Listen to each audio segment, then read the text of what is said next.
भाइयों बहनों, हमारे शास्त्रों ने हुए आखिर में क्या कहा? नेति नेति ही कहा है। यानी जो कहा उतना ही नहीं है, उससे भी आगे कितना कुछ है। हमारे शास्त्रों ने कहा है, शिवम ज्ञायन इति ब्रूयो, शिवः शब्दार्थ चिंतका, अर्थात शिव शब्द का चिंतन करने वाले लोग शिव को ही ज्ञान कहते हैं। इसलिए ये काशी शिवमयी है, ये काशी ज्ञानमयी है। और इसलिए ज्ञान, शोध, अनुसंधान ये काशी और भारत के लिए स्वाभाविक निष्ठा रहे हैं। भगवान शिव ने स्वयं कहा है, सर्व क्षेत्रेषु भूपृष्ठे, सर्व क्षेत्रेषु भूपृष्ठे काशी क्षेत्रम च मे वपु, अर्थात धरती के सभी क्षेत्रों में काशी साक्षात मेरा ही शरीर है। इसलिए यहां का पत्थर, यहां का हर पत्थर शंकर है। इसलिए हम अपनी काशी को सजीव मानते हैं और इसी भाव से हमें अपने देश के कण कण में मातृभाव का बोध होता है। हमारे शास्त्रों का वाक्य है, दृश्यते स्वर्ग सर्वे है, काश्यम विश्वेश्वर तथा, यानी काशी में सर्वत्र हर जीव में भगवान विश्वेश्वर के ही दर्शन होते हैं। इसलिए काशी जीवत्व को सीधे शिवत्व से जोड़ती है। हमारे ऋषियों ने भी कहा है, विश्वेश्वरम शरणम समय बुद्धि प्रदास्यति, अर्थात भगवान विश्वेश्वर की शरण में आने पर समबुद्धि व्याप्त हो जाती है। बनारस वो नगर है जहां से जगत गुरु शंकराचार्य को श्री डोम राजा की पवित्रता से प्रेरणा मिली। उन्होंने देश को एकता के सूत्र में बांधने का संकल्प लिया। ये वो जगह है जहां भगवान शंकर की प्रेरणा से गोस्वामी तुलसीदास जी ने रामचरितमानस जैसी अलौकिक रचना की। यहीं की धरती सारनाथ में भगवान बुद्ध का बोध संसार के लिए प्रकट हुआ। समाज सुधार के लिए कबीरदास जैसे मनीषी यहां प्रकट हुए। समाज को जोड़ने की जरूरत थी तो संत रविदास जी की भक्ति की शक्ति का केंद्र भी ये काशी बनी। ये काशी अहिंसा और तप की प्रतिमूर्ति 4 जैन तीर्थंकरों की धरती है। राजा हरिश्चंद्र की सत्य निष्ठा से लेकर वल्लभाचार्य और रामानंद जी के ज्ञान तक, चैतन्य महाप्रभु और समर्थ गुरु रामदास के से लेकर स्वामी विवेकानंद और मदन मोहन मालवीय तक कितने ही ऋषियों और आचार्यों का संबंध काशी की पवित्र धरती से रहा है। छत्रपति शिवाजी महाराज ने यहां प्रेरणा पाई। रानी लक्ष्मीबाई से लेकर चंद्रशेखर आजाद तक कितने ही सेनानियों की कर्मभूमि जन्मभूमि काशी रही है। भारतेंदु हरिश्चंद्र, जयशंकर प्रसाद, मुंशी प्रेमचंद, पंडित रविशंकर और बिस्मिल्लाह खान जैसी प्रतिभाएं इस स्मरण को कहां तक लेते जाए, कितना कहते जाए, भंडार भरा पड़ा है। जिस तरह काशी अनंत है, वैसे ही काशी का योगदान भी अनंत है। काशी के विकास में इन अनंत पुण्य आत्माओं की ऊर्जा शामिल है। इस विकास में भारत की अनंत परंपराओं की विरासत शामिल है। इसलिए हर मत मतांतर के लोग, हर भाषा वर्ग के लोग यहां आते हैं कि यहां से अपना जुड़ाव महसूस करते हैं। साथियों, काशी हमारे भारत की सांस्कृतिक, आध्यात्मिक, राजधानी तो है ही, ये भारत की आत्मा का एक जीवंत अवतार भी है। आप देखिए, पूरब और उत्तर को जोड़ती हुई यूपी में बसी ये काशी, यहां विश्वनाथ मंदिर को तोड़ा गया तो मंदिर का पुनर्निर्माण माता अहिल्याबाई होलकर ने करवाया। जिनकी जन्मभूमि महाराष्ट्र थी, जिनकी कर्मभूमि इंदौर, माहेश्वर और अनेक क्षेत्रों में थी, उन माता अहिल्याबाई होलकर को आज मैं इस अवसर पर नमन करता हूं। 200-250 साल पहले उन्होंने काशी के लिए इतना कुछ किया था, तब के बाद काशी के लिए इतना काम अब हुआ है। साथियों, बाबा विश्वनाथ मंदिर की आभा बढ़ाने के लिए पंजाब से महाराजा रणजीत सिंह ने 23 मण सोना चढ़ाया था। इसके शिखर पर सोना मढ़वाया था। पंजाब से पूज्य गुरु नानक देव जी भी काशी आए थे, यहां सत्संग किया था। दूसरे सिख गुरुओं का भी काशी से विशेष रिश्ता रहा था। पंजाब के लोगों ने काशी के पुनर्निर्माण के लिए दिल खोलकर दान दिया था। पूरब में बंगाल की रानी भवानी ने बनारस के विकास के लिए अपना सब कुछ अर्पण किया। मैसूर और दूसरे दक्षिण भारतीय राजाओं का भी बनारस के लिए बहुत बड़ा योगदान रहा है। एक ऐसा शहर है जहां आपको उत्तर, दक्षिण, नेपाली, लगभग हर तरह की शैली के मंदिर दिख जाएंगे। विश्वनाथ मंदिर इसी आध्यात्मिक चेतना का केंद्र रहा है और अब ये विश्वनाथ धाम परिसर अपने भव्य रूप में इस चेतना को और ऊर्जा देगा।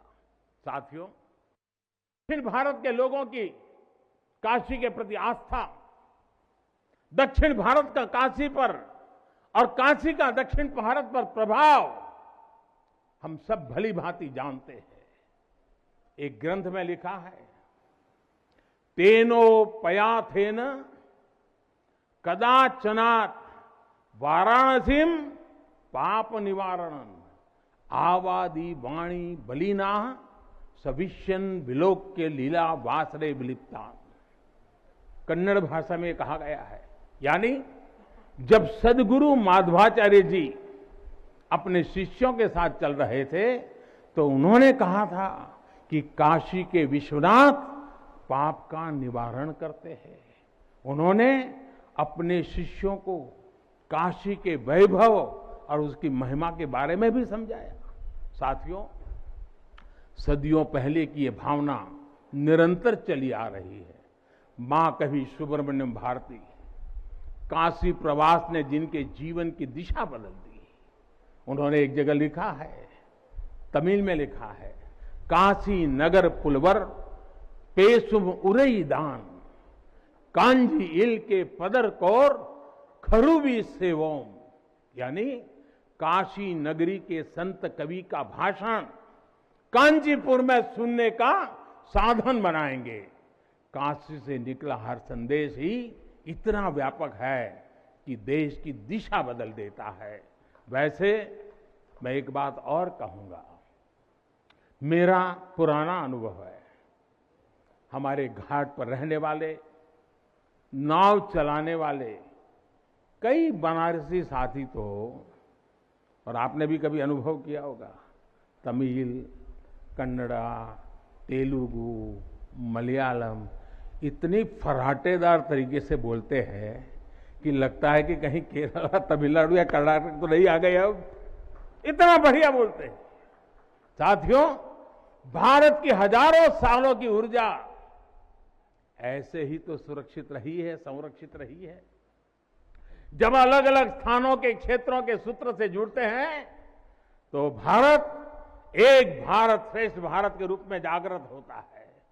इसलिए हमें सौराष्ट्र सोमनाथम, सौराष्ट्र सोमनाथम से लेकर अयोध्या, मथुरा, माया, काशी, कांची, अवंतिका का हर दिन स्मरण करना सिखाया जाता है। हमारे यहां तो 12 ज्योतिर्लिंगों के स्मरण का ही फल बताया गया है। तस्य तस्य फल प्राप्ति ही भविष्यति न संशय। यानी सोमनाथ से लेकर विश्वनाथ तक 12 ज्योतिर्लिंगों का स्मरण करने से हर संकल्प सिद्ध हो जाता है, इसमें कोई संशय ही नहीं है। ये संशय इसलिए नहीं है क्योंकि स्मरण के बहाने पूरे भारत का भाव एकजुट हो जाता है, और जब भारत का भाव आ जाए तो संशय कहां रह जाता है, असंभव क्या बचता है। साथियों, ये भी सिर्फ संयोग नहीं है कि जब भी काशी ने करवट ली है, कुछ नया किया है, देश का भाग्य भी बदला है। बीते 7 वर्षों से काशी में चल रहा विकास का महायज्ञ आज एक नई ऊर्जा को प्राप्त कर रहा है। काशी विश्वनाथ धाम का लोकार्पण भारत को एक निर्णायक दिशा देगा, एक उज्जवल भविष्य की तरफ ले जाएगा। ये परिसर साक्षी है हमारे सामर्थ्य का, हमारे कर्तव्य का। अगर सोच लिया जाए, ठान लिया जाए, तो असंभव कुछ भी नहीं है। हर भारतवासी की भुजाओं में वो बल है, हर भारतवासी की भुजाओं में वो बल है जो अकल्पनीय को साकार कर देता है। हम तब जानते हैं, हम तपस्या जानते हैं, देश के लिए दिन रात खपना जानते हैं। चुनौती कितनी ही बड़ी क्यों ना हो, हम भारतीय मिलकर उसे परास्त कर सकते हैं। विनाश करने वालों की शक्ति कभी भारत की शक्ति और भारत की भक्ति से बड़ी नहीं हो सकती। याद रखिए, जैसी दृष्टि से हम खुद को देखेंगे, वैसी ही दृष्टि से विश्व भी हमें देखेगा। मुझे खुशी है कि सदियों की गुलामी ने हम पर जो प्रभाव डाला था, जिस हिंद भावना से भारत को भर दिया गया था, अब आज का भारत उससे बाहर निकल रहा है। आज का भारत सिर्फ सोमनाथ मंदिर का सौंदर्यीकरण ही नहीं करता, बल्कि समंदर में हजारों किलोमीटर ऑप्टिकल फाइबर भी बिछा रहा है। आज का भारत सिर्फ बाबा केदारनाथ मंदिर का जीर्णोद्धार ही नहीं कर रहा, बल्कि अपने दमखम पर अंतरिक्ष में भारतीयों को भेजने की तैयारी में जुटा है। आज का भारत सिर्फ अयोध्या में प्रभु श्री राम का मंदिर ही नहीं बना रहा, बल्कि देश के हर जिले में मेडिकल कॉलेज भी बना रहा है। आज का भारत सिर्फ बाबा विश्वनाथ धाम को भव्य रूप ही नहीं दे रहा, बल्कि गरीब के लिए करोड़ों पक्के घर भी बना रहा है। साथियों, नए भारत में अपनी संस्कृति का गर्व भी है और अपने सामर्थ्य पर उतना ही भरोसा भी है। नए भारत में विरासत भी है और विकास भी है। आप देखिए, अयोध्या से जनकपुर आना जाना आसान बनाने के लिए राम जन्म की मार्ग का निर्माण हो रहा है। आज भगवान राम से जुड़े स्थानों को रामायण सर्किट से जोड़ा जा रहा है और साथ ही रामायण ट्रेन चलाई जा रही है। बुद्ध सर्किट पर ही काम हो रहा है, तो साथ ही कुशीनगर में इंटरनेशनल एयरपोर्ट भी बनाया गया है। करतारपुर साहिब कॉरिडोर का निर्माण किया गया है, तो वहीं हेमकुंड साहिब जी के दर्शन आसान बनाने के लिए रोपवे बनाने की भी तैयारी है। उत्तराखंड में 4 धाम सड़क महापरियोजना पर भी तेजी से काम जारी है। भगवान विट्ठल के करोड़ों भक्तों के आशीर्वाद से श्री संत ज्ञानेश्वर महाराज पालकी मार्ग और संत तुकाराम महाराज पालकी मार्ग का भी काम अभी कुछ हफ्ते पहले शुरू हो चुका है। साथियों, केरला में गुरुवायूर मंदिर हो या तमिलनाडु में कांचीपुरम वेलंकानी, तेलंगाना का जोगलांबा देवी मंदिर हो या फिर बंगाल का बेलूर मठ, गुजरात में द्वारका जी हो या फिर अरुणाचल प्रदेश का परशुराम कुंड, देश के अलग अलग राज्यों में हमारी आस्था और संस्कृति से जुड़े ऐसे अनेकों पवित्र स्थानों पर पूरे भक्ति भाव से काम किया गया है, काम चल रहा है। भाइयों और बहनों, आज का भारत अपनी खोई हुई विरासत को फिर से संजो रहा है। यहां काशी में तो माता अन्नपूर्णा खुद विराजती है। मुझे खुशी है कि काशी से चुराई गई मां अन्नपूर्णा की प्रतिमा 1 शताब्दी के इंतजार के बाद, 100 साल के बाद अब फिर से काशी में स्थापित की जा चुकी है। माता अन्नपूर्णा की कृपा से कोरोना के कठिन समय में देश ने अपने अन्न भंडार खोल दिए। कोई गरीब भूखा न सोए, इसका ध्यान रखा, मुफ्त राशन का इंतजाम किया। साथियों, जब भी हम भगवान के दर्शन करते हैं, मंदिर आते हैं, कई बार ईश्वर से कुछ मांगते हैं, कुछ संकल्प लेकर भी जाते हैं। मेरे लिए तो जनता जनार्दन ईश्वर का रूप है। मेरे लिए हर भारतवासी ईश्वर का ही अंश है। जैसे सब लोग भगवान के पास जाकर के मांगते हैं, जब मैं आपको भगवान मानता हूं, जनता जनार्दन को ईश्वर का रूप मानता हूं, तो मैं आज आपसे कुछ मांगना चाहता हूं। मैं आपसे कुछ मांगता हूं। मैं आपसे अपने लिए नहीं, हमारे देश के लिए 3 संकल्प चाहता हूं। भूल मत जाना, 3 संकल्प चाहता हूं और बाबा की पवित्र धरती से मांग रहा हूं। पहला, स्वच्छता, दूसरा, सृजन और तीसरा, आत्मनिर्भर भारत के लिए निरंतर प्रयास।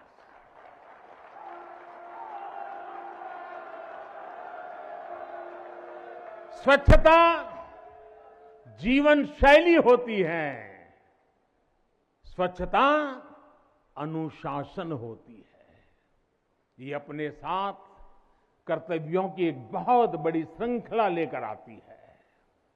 भारत चाहे जितना ही विकास करे, स्वच्छ नहीं रहेगा तो हमारे लिए आगे बढ़ पाना मुश्किल होगा।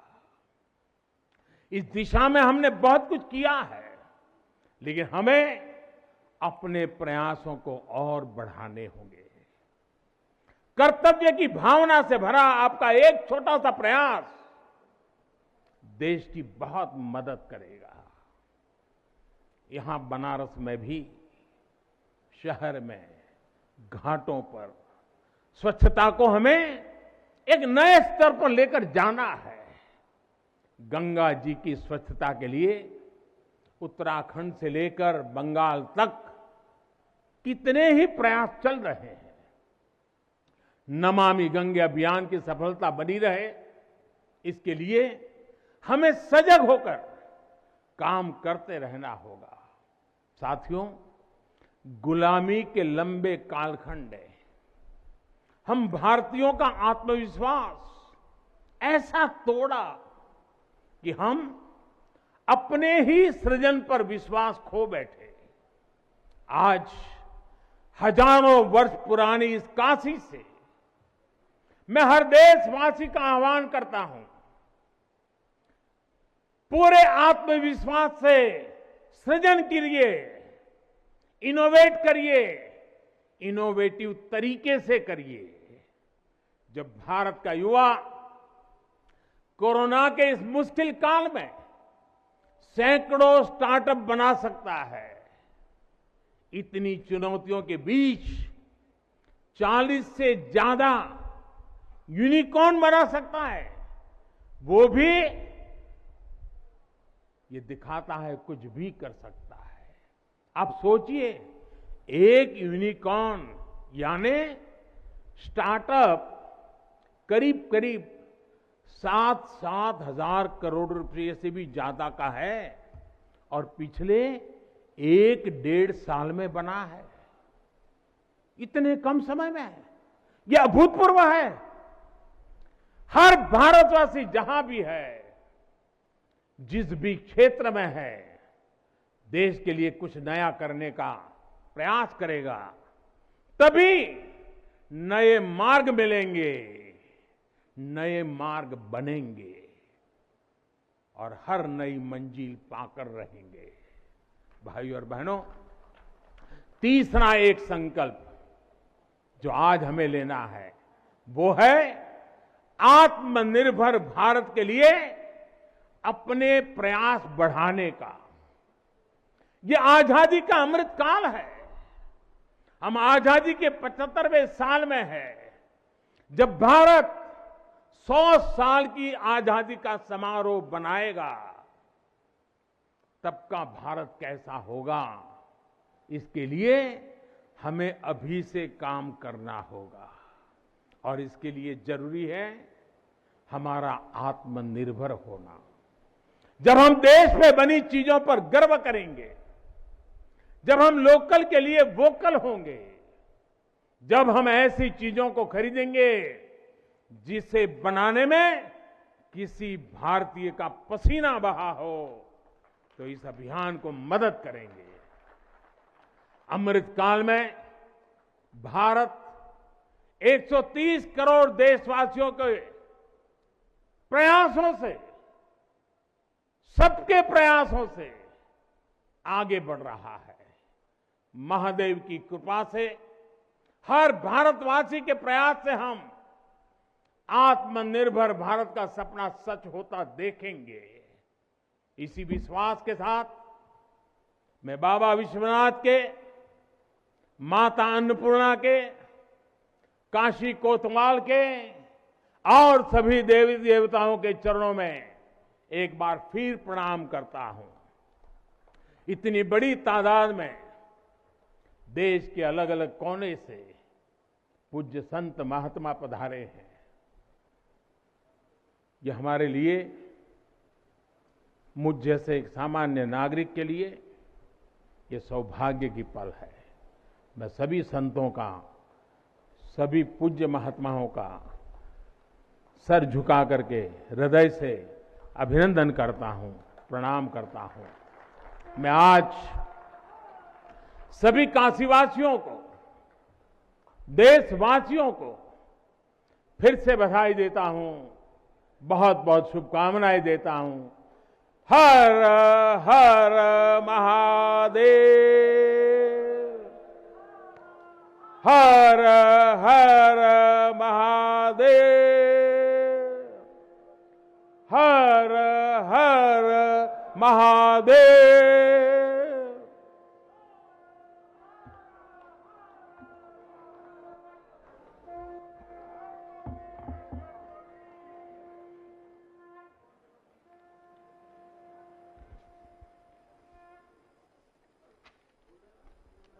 बहुत बहुत धन्यवाद माननीय प्रधानमंत्री जी, आपके प्रेरणादायी ओजस्वी उद्बोधन के लिए।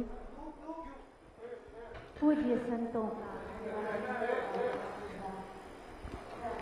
दिव्य संबोधन, दिव्य धाम का लोकार्पण, दिव्य धाम के लोकार्पण के साथ ही साथ दिव्यतम महोत्सव।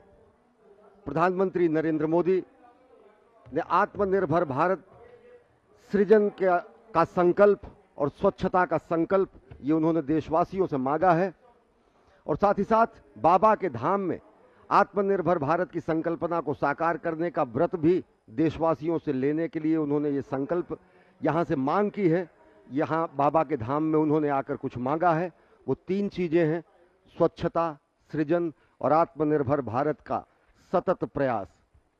इस समय देश भर के आए हुए संत, महात्माओं, मनीषियों, विद्वानों, प्रबुद्धजनों से संवाद कर रहे हैं, शिष्टाचार भेंट कर रहे हैं प्रधानमंत्री नरेंद्र मोदी, जिन्होंने इस दिव्य भव्य नव्य धाम का लोकार्पण किया है। काशी विश्वनाथ धाम परियोजना, जिसका लोकार्पण आज प्रधानमंत्री नरेंद्र मोदी के करकमलों से हुआ है। संत स्वरूप में खुद ही प्रधानमंत्री नरेंद्र मोदी का व्यक्तित्व है। उनके संबोधन में हमने देखा कि किस तरीके से उन्होंने ये बताया कि भारत आध्यात्म के साथ साथ अंतरिक्ष में भी विकास कर रहा है। भारत किस तरह विरासत को सजोकर विकास भी कर रहा है। अगर अयोध्या में दिव्य भव्य राम मंदिर का निर्माण हो रहा है तो समूचे देश भर में मेडिकल कॉलेजों के साथ साथ स्वास्थ्य मंदिरों का भी निर्माण हो रहा है। काशी विश्वनाथ धाम में अगर दिव्य भव्य काशी विश्वनाथ धाम परियोजना का लोकार्पण हो रहा है तो यह भी सत्य है कि हम अंतरिक्ष में गगनयान भेजने की भी तैयारी कर रहे हैं। ये बदलते हुए भारत का उद्भव का, भारत के उत्कर्ष का ये प्रमाण है, ये प्राकट्य है। और यह नवीन रूप जो काशी विश्वनाथ धाम के परियोजना का आज लोकार्पण हुआ है, यह भी भारत की भावभूमि पर नवीन करेंगे कि मेरे दाहिनी ओर भवन में आप सभी के लिए प्रसाद की व्यवस्था है।